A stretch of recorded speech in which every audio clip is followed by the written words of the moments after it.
اعوذ باللہ من الشیطان الرجیم بسم اللہ الرحمن الرحیم وهو الذی يرسل الرياح بشرا بین یدی رحمته حتى إذا أقلت سحابا ثقالا سقناه لبلد ميت فأنزلنا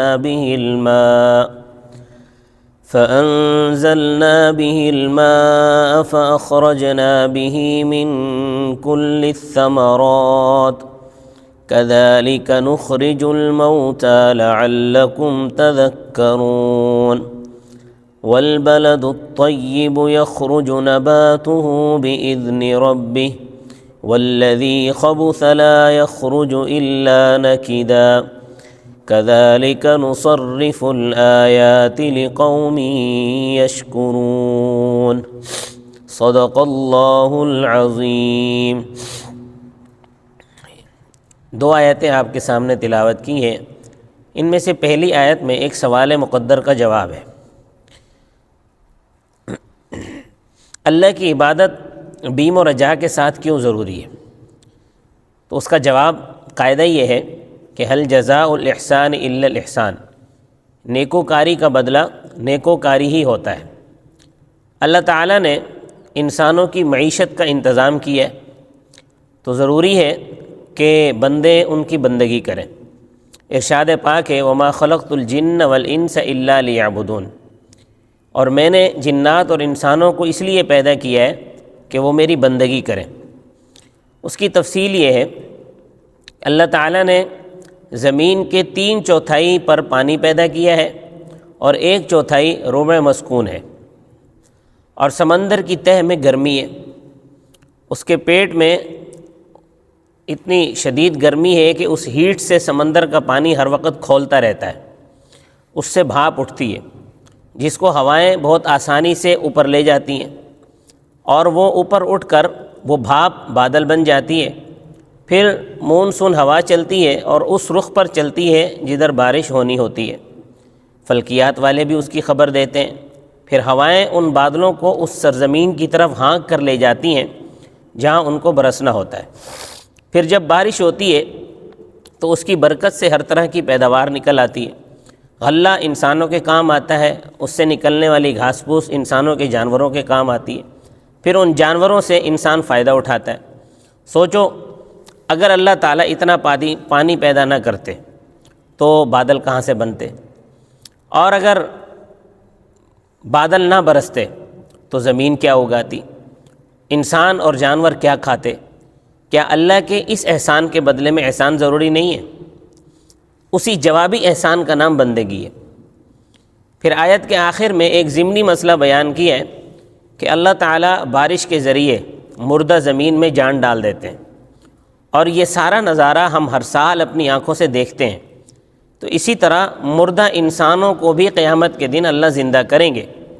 بارش سے ویران زمین لہلہانے لگتی ہے تو اس سے سبق لے لینا چاہیے کہ دوسری زندگی برحق ہے، اس کا انکار حماقت ہے۔ فرمایا وَهُوَ الَّذِي يُرْسِلُ الرِّيَاحَ بُشْرًا بَيْنَ يَدَيْ رَحْمَتِهِ، اور اللہ تعالیٰ ہی ہیں جو خوشخبری دینے والی ہوائیں یعنی مونسون ہوائیں بھیجتے ہیں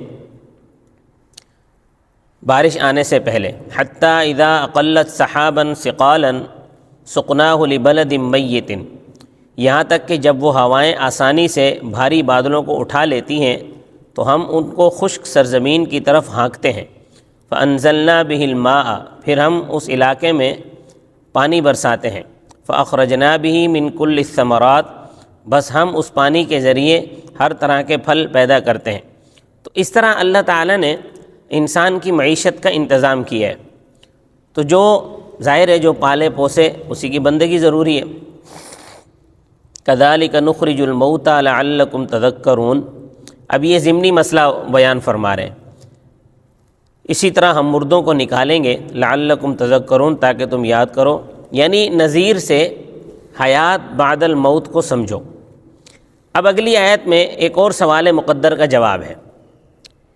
سوال یہ ہے کہ تمام مومنین اللہ کی بندگی میں یکساں کیوں نہیں ہیں، کم و بیش کیوں ہیں؟ کوئی زیادہ بندگی کرتا ہے، کوئی کم بندگی کرتا ہے، کوئی بالکل نہیں کرتا، سب مومن ہیں تو پھر ان کی عبادت بھی یکساں ہونی چاہیے۔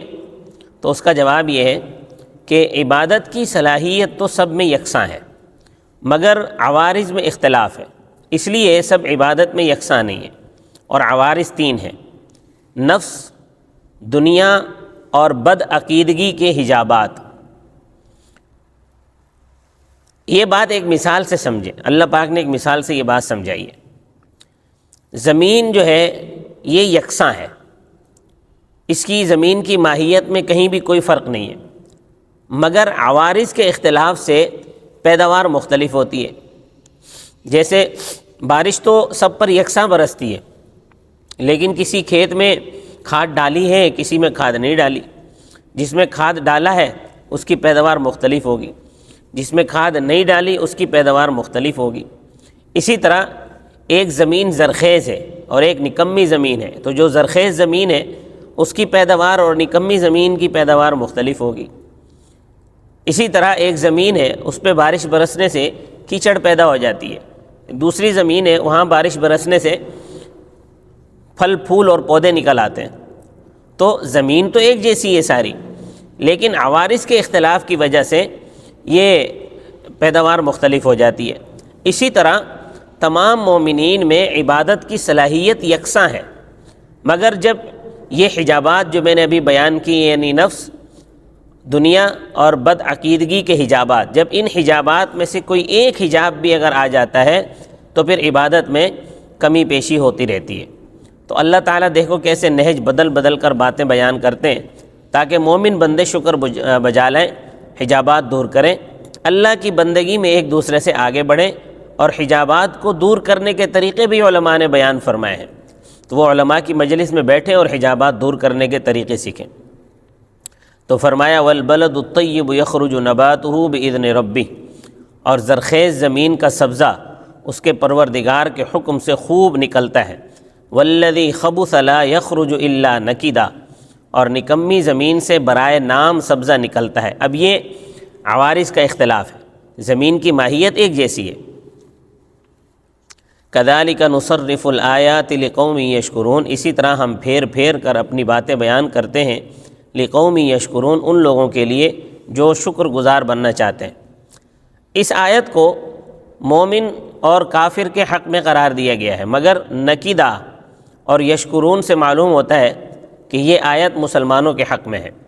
نکید کے معنی ہوتے ہیں برائے نام عمل کریں، تو اس سے کافر کیسے مراد ہو سکتے ہیں، کیونکہ کافر کے ہاں تو عمل ہے ہی نہیں سرے سے۔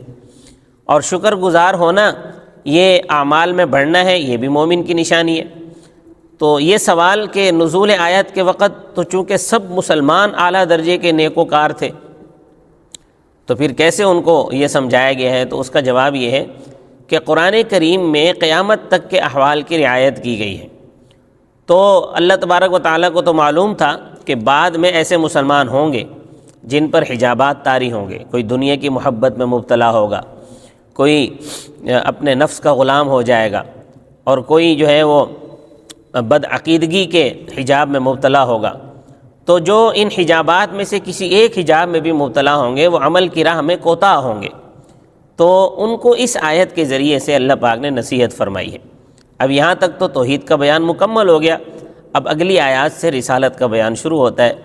آپ ہمارے ساتھ جڑے رہیے، سبسکرائب کیجیے۔ صدق اللہ العظیم۔